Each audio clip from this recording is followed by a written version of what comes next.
You ready? Are you? Nope. Here we go. So, welcome back, guys. It is a awesome and beautiful day for our Central Regional Tour stop, and that is why we are here in Anderson for the last stop of the regional season. And sorry. It works. Glowing light. Today is a big day. It is the last tournament towards points for the RPI. Currently I'm sitting 5th, and I'm pretty sure I'm locked into the RPI, so I'm not worried about making it. However, the top 4 in points get free hotels, and I'll just be blunt with you guys. The past 6 months, Elizabeth and I have not caught a break financially. Everything that can go wrong has gone wrong, and it would just be nice to give myself a little bit of a financial relief going out there to Reno. It's not going to change the fact whether I go or not. It's just, it would be very, very nice. So there is something to bowl for today. And, you know, without actually doing all of the math, I would just tell you guys, it'd have to be a top 4 finish for me to, like, solidify being top 4 in points. So I know we said last week we're not going to make predetermined expectations, but that's just the fact of the matter. We need to go in and put in a good performance, and we have a job to do, and really need to finish somewhere near the top today. But coming back to championship lanes as a defending champion, obviously that's really cool. Good vibes. I do match up with this building well. I think it's just because it's a kind of newer lane surface, so there's not much friction built in yet, and it allows me just to be a little bit slower, hit a little bit harder. So obviously I'm feeling confident about being able to match up here. Now it's the shot making that has kind of let me down the past couple weeks. So what we're going to do today is just focus on high quality shots and just making sure we're paying attention to what the ball's doing on the lane. We're on 39 feet today. I can't remember the name of the pattern, but we're on 39 feet. And from what it looked like yesterday in some of the practice videos I saw, a lot of urethane to start, and guys moved in and kind of opened up the lane, kind of like what we do in every regional. So nothing much has changed there, but the only thing that I'm going to do today is just focus on one task at a time. And the task I'm going to do right now is go in, get my lane assignments, get the balls out of the car, and get ready to rock and roll. So let's go in there today, guys. Let's have a good day. Let's see if we can't put together a good performance, and hopefully run down that top 4 for the RPI. You like that? Yep.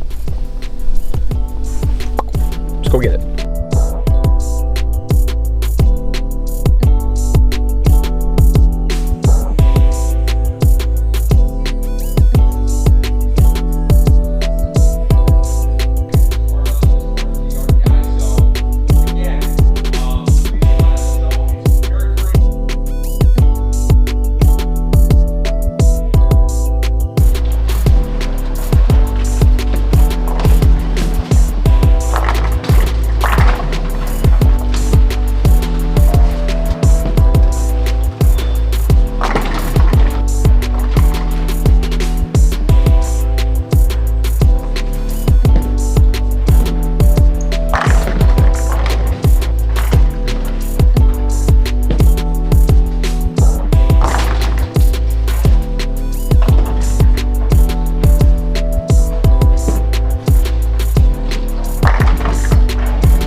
Alright, so we're done with game 1, and I didn't get to do a little like pre-tournament kind of like once over what we're doing.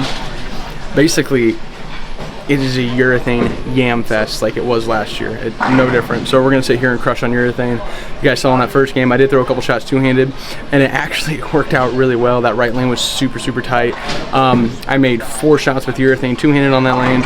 All 4 of them were awesome direction off my hand. 2 wiggled, the other 2 struck. I don't know if it would have made a big difference if I was running one-handed and moved right, just because there was a good amount of hook in the front part of the lane.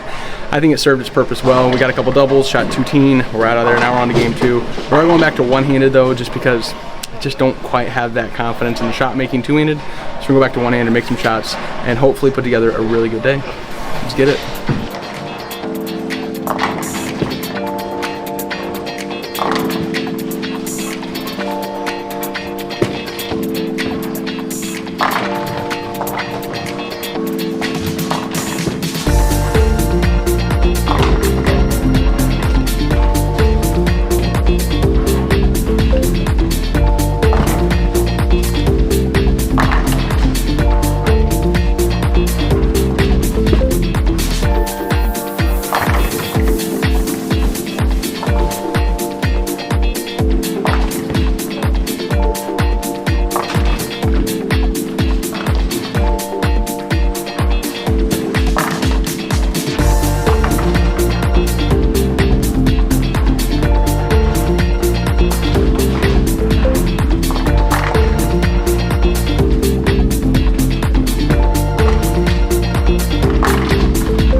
That was a good day of bowling, right? I think so. Yeah, good day of bowling. So, if you guys remember back to last week's video when I was bowling at Lockport and I said it usually is only one or two small things that is keeping you from, being even to going 200 over. I think this is case in point enough for you guys that is actually just how it works sometimes. The only thing I did different from this week to last week is I drilled up 5 new balls, and that's it. And I was able to get the ball to see the lane properly because it was based off the correct PAP, and I was able to get the ball to go through the pins the way I needed it to, and I was able just to lock in and make great shots. And it's pretty cool to lead here in Anderson. This place has just been good to me over the years, and it's cool to see it do it again. Currently right now we're waiting on the round of 12 to finish in their best of 3 matches. Since I did lead, I got a first round bye. And so now what we're going to do is hang out, see who we face. I'm actually currently over here in the practice pair bowling two-handed just to get some of the energy out because I'm a little wound up. But here in a little bit, I'm going to settle back down. We're going to lock in and get ready to go because who doesn't want to defend their title? And I think that'd be really cool to give a bid towards that. So we got a really stacked field though. We got Brad Miller, Bailey Maverick, Patty D, Ryan Spear. We got Graham Fowle over there. This region is stacked, so we got a lot of good talent, and I'm gonna have to go out and execute. But Rampages look good. I feel good. I'm ready to go get at it. So let's go have some fun for a little bit, and then we're gonna lock in and get ready for a fun match play round. I'm here with Benjamin Sobel. Hello, brother. I need to know, and I think some of the people would like to know, Ben, what did you do differently today that led to you getting a first round bye? Oh man, been working a lot on lessening the grip pressure and the use of muscle. So I felt like today when I was able to find ball reaction, I was able to sustain it. Before it was a lot of squeezing with the hand, so I would throw a double 3-bagger and squeeze one and wasn't able to put big strings together. But I had 3 250 plus games today, which they weren't particularly easy to come by. So when I had it, was able to repeat, and when I didn't have it, most of the time got to 190. So. Which, I mean, 250 did not come easy today, so that's awesome. No, 170 over for 3 games, and about, what would that make me, 50 under for the other 5. So grind it. Good bowling today. Appreciate you too, brother. Yeah. And Mr. Graham Fowle, other than being awesome, what did you do today that led to your success? I struck a lot. Yeah? I didn't make a lot of spares.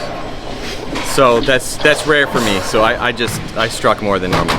So EJ Tackett once told me if you throw 8-baggers, you don't need to worry about spares. Yeah, and when the pace is this low, 5-baggers are good. True, pace was very low today. So was that like a breath of fresh air to have a pace that was a little bit lower compared to? Yeah, when I was on the good side of it. Yeah. That's fair. Well good, man. Me too. All right, so the round of 8, our opponent was Gabe Castro, and Gabe just came off of a really good match against Brad Miller, and he ended up shooting 290 in game 3 to advance to face me in the round of 8. So I kind of knew, like, this kid's, if he gets a look, he's probably going to throw some big games at me. He was a lefty, he was on the other side of the lane, so I kind of thought, all right, let's just kind of settle in on my side, give ourselves a little something to look at in the front, like a little hook, and make sure we know we're going to get the ball to start up. But other than that, mentally, I was on kill. I was there for one reason, and that was to win that stinking tournament. So I kind of felt bad a little bit when Gabe originally came over because this kid was the nicest kid I have ever met in my life.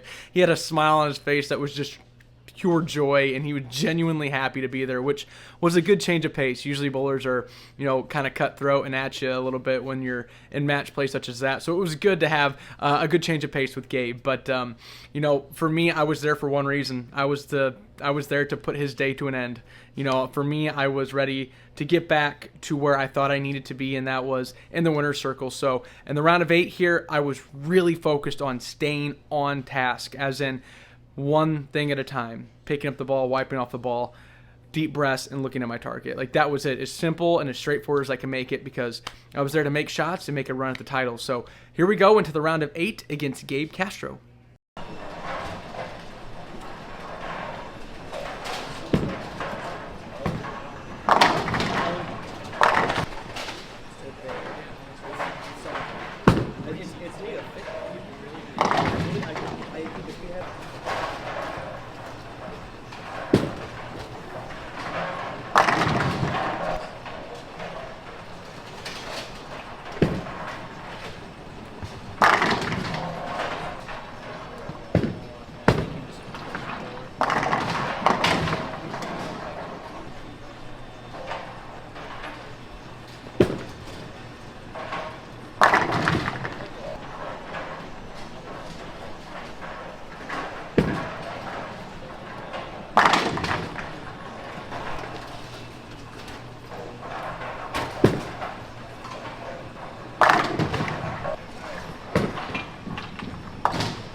Yeah, to say I was locked in that match would be the understatement of the century, and I kind of felt a little bad because Gabe was obviously struggling to get his ball to do the right thing, and I was just not missing at all.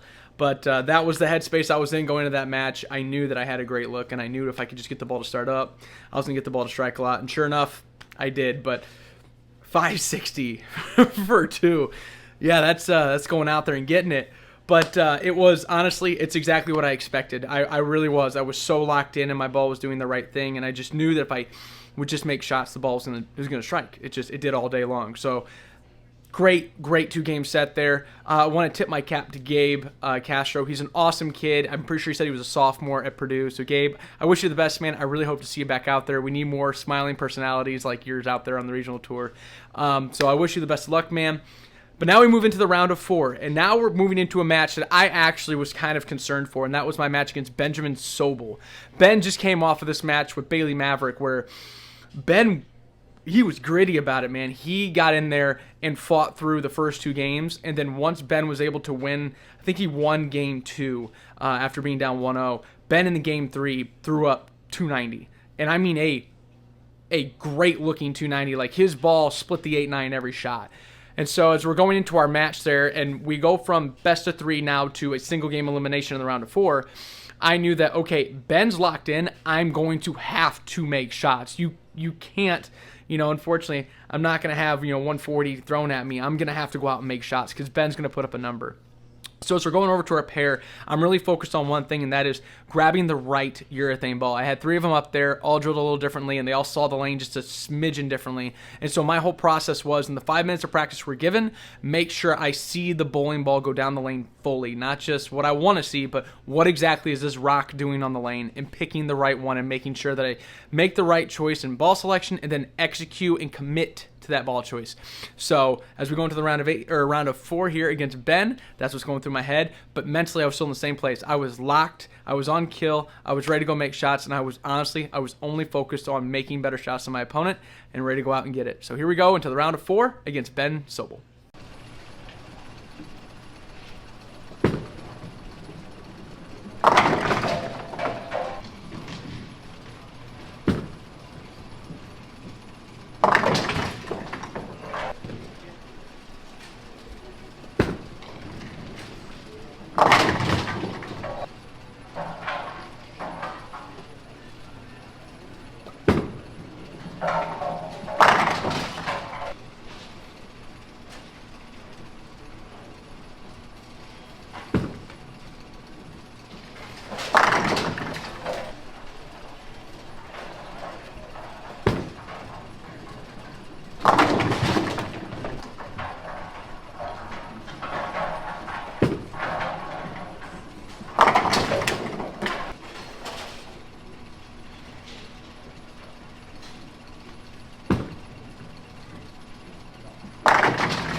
Well, just like I anticipated, a well-fought, tough match, and I really think if Ben just gets a hit or 2 there in the middle of the game, I think that comes down to one of us needing a double in the 10th frame to win. But I was fortunate. I got a couple light switchers to carry, and I think just came down to a really good ball reaction and just kind of put me over the top and put me into the title match. But I do want to give a shout-out to Ben Sobel because he is truly one of the most genuine human beings there is on the regional tour and somebody you really want to root for. And I just want to give a huge shout-out to him for his great bowling. And Ben, man, great bowling. Hope I see you next year a lot. And hopefully we can meet each other deep in runs again in tournaments because that was fun. So great bowling, Ben. Now we head into the title match against Grandpa, which is a repeat of last year. And for me, it wasn't so much like super aggressive locked in again after the match against Ben. It was actually kind of a sigh of relief because the past 3 months I have really had to overcome some really tough mental and physical battles trying to get things worked out again. And for me, coming into this match now after the day I just had, I was like, we're here. We did it. You know you can get back here again. You were able to execute and make shots at the quality and at the level you know you should. And for me, getting there, I was just a deep breath. And it was really great because I was able to relax and kind of just focus on the match at hand and really be just focused on enjoying bowling for a title. When it came down to the actual characteristics of the match or where I was at mentally or the finite stuff is mentally I was still there. Like I was seeing the lane great, and the only thought process I had was make sure you pick the right rock again. Make sure you pick the ball that's going to go through the pins correctly to give yourself the highest probability of striking. The only thing that really was starting to hinder me a little bit is that my middle finger on my hand, my bowling hand, I have a callus, and sometimes, well, not sometimes, all the time, that callus will start to inflame after a lot of games. And I was having problems clearing the ball at the end of my match against Ben Sobel, which isn't very good because I wasn't really able to hit it like I wanted to. But as we're going into this match, I just told myself, focus on your mark, focus on the direction, be really good with it at the bottom, try to catch it as much as you can, and the ball will take care of the rest. But other than that, mentally, I knew I was going to make good shots, and I was ready to go out and get after title number 6. So here we go. Anderson, Indiana, last regional of the year, title match against Grandpa. Let's get into it. I just want to let you guys know real quick, I kind of goofed up on the start of this title match. I completely forgot how I wanted to record this, but you're only going to miss like 1 or 2 shots from Graham, I think. Other than that, everything else should be in there. So, my bad. I'll make sure to get it next time. Let's get into it.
Well, how about that, huh? Yeah, it's kind of a crazy day, and a good day at that. Actually, it's not really the same day. This is actually the next day. This is Monday, and I'm making this now because last night I tried to make a video, and we got up at 3:30 that morning to drive down to Anderson, and we got back at around like 9:30, so I was a mess. So we're going to redo this when I actually make sense. So, yeah, let's talk about it. Yesterday was awesome, and if you guys remember last week when I made the video in Lockport, I said you're probably not too far off. If you think you're far off, you're probably not. You're probably just missing one or two key things that's holding you back from being right up there with the leaders. And sure enough, this week was a prime example. The only thing I did different between Lockport and this weekend in Anderson is I drilled up 3 new bowling balls that have the correct pin to paps that suit my PAP better. And sure enough, I threw those 3 bowling balls like 90% of the day, and I was just able to see the lane so much better. And when you can trust your ball motion, you can trust what the ball is going to do down lane and go through the pins, well then all you can do is just focus on throwing the best shot you can and let the ball take care of the rest. And that's exactly what happened. We got lined up early, made some good shots. The first 4 games, I was really locked in, made some really good shots.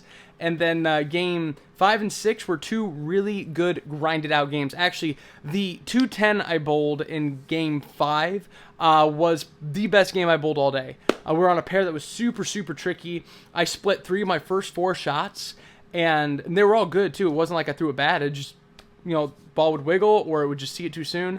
And I ended up throwing a 5-bagger at the end of that game to bail out 210. So that was by far the best game I bowled all day. And obviously, once we got later into qualifying, I was able to kind of settle into where I need to be in the lane. And once I could see the ball go through the pins, it was one of those. We got through the tricky pairs. Last 2 games, we go 230, 220 when the pace was like even. And actually, the pace backed up a little bit. And so we ended up leading after qualifying, which for me was a huge confidence boost because I haven't led a tournament all year. And that was a good boost of morale, just knowing, hey, you're still here. You can still do this. You can still make shots at the highest of quality. Now let's just go and get ready for match play. So when we came back from match play, I was talking with Elizabeth a little bit, and I said, if they get tighter, I really like my chances because I was the only one really that had a good look on fresh. And sure enough, they got tight. They tightened up quite a bit, and that's usually the common theme when you have match play the same day as qualifying is that when they re-oil, they get a little bit tighter. And they did. In the first match, I got this kid. His name was Gabe. Awesome kid. Unfortunately, he caught me on the wrong pair at the wrong time, and I ended up shooting 279, 289 at him. And that was nothing more than I just had the absolute berries. I had the best look I could have ever asked for, and unfortunately, I threw away 300 there in the second game. I just was having problems getting out of the ball. Then we moved into Ben Sobel, and this was another one of those moments where I was so locked in with what I was doing. I was determined to just make good shots and that nobody was going to beat me. And I'm not saying that they couldn't have beat me because obviously at the end I did get beat. But it was one of those situations where I was seeing everything so well and my thought processes were A to B. There was no detours when it came to my mental train of thought. And I was kind of just on a mission. And that continued through Ben Sobel, who was throwing it phenomenal. Ben threw it so good all day long. And I shot 250 against Ben. And those 3 games of match play there, I shot 820 for those 3. So I was locked in on another level. And unfortunately, when we got to Graham, we got to a pair that was a little more wiggly than the others. I was really struggling to get the ball to tip. And I was also dealing with some hand problems. I've tried to change multiple different things to get out of the ball late in blocks. What happened is my thumb kind of blows up, my fingers kind of blow up, and I kind of hang in the ball. And that's actually kind of what happened at the Cheetah show and why I struggled so much to get the ball to tip on that show. But the same thing kind of happened here with Graham. I just really struggled to clear the ball. I still made really good, high-quality shots, but when the lane just got a little bit tighter, obviously, you're going to... I 2-pinned, wrap 10, and then I 4-pinned, or flat 10. And Graham... It's grandpa. That man made shots like it's nobody's business. And sure enough, he went in and won the title. He shot 250 that last game to my 230, which hats off to Graham. I mean, 256 is hard to beat. So it was a great day. And for me, at the end of the day, I looked at the total. And for me, what I took home was I averaged 15 pins higher than everybody else that day. And even though I didn't win, that's a victory right there to me. That just shows me that when they get tough, because they were, I am able to lock in and make high quality shots, and I'm able to get the ball to strike even when they're tough. So that was a great way to lead the day. And that was actually my wife that pointed that out to me. So that was pretty cool that she noticed it too. But now the regional season is done. We finished 5th overall in PBA Central Regional points behind Ryan Liederbach, Graham, Patty D, and then Bailey Maverick, and then I was 5th. So obviously like a really stacked field in the Central. And we finished 3rd overall for the RPI points, which is awesome. That means we did get our free room. So I'm super stoked about that. It's a huge burden lift off my shoulders. And I'm really looking forward to getting to Reno, Nevada to bowl for the RPI championship. Now that we've got a little bit over a month until the RPI, there's a couple things I'm actually going to focus on that's not necessarily bowling related. It will help with my bowling, but it's not necessarily in the lanes.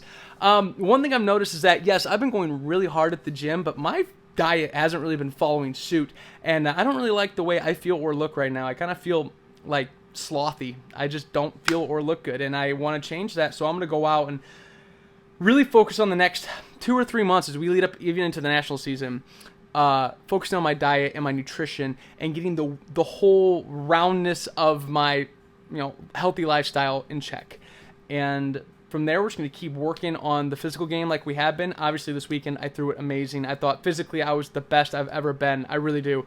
The swing was long. The hand position was fantastic. The release was pure. And speed control was great. Touch and feel were great. So when it comes to the physical side of things, we're just going to keep pounding it, man. We're just going to keep staying right there, right on it, and not lose those feels. And other than that, we're going to keep working on the mental game. Grinding, working through the tough stuff, and just becoming more and more well-rounded. So, awesome way to end the regional season, guys. Obviously, huge shout out to Graham and how great of a guy he is. Honestly, losing to Graham isn't really losing. Yes, you lose, but that is an awesome man, and it is a pleasure to get to bowl with him on a stage like that and for a PBA title. So that was super, super cool. And it's kind of funny. Last year, I snapped him off in the title match. This year, he got me back. So is what it is.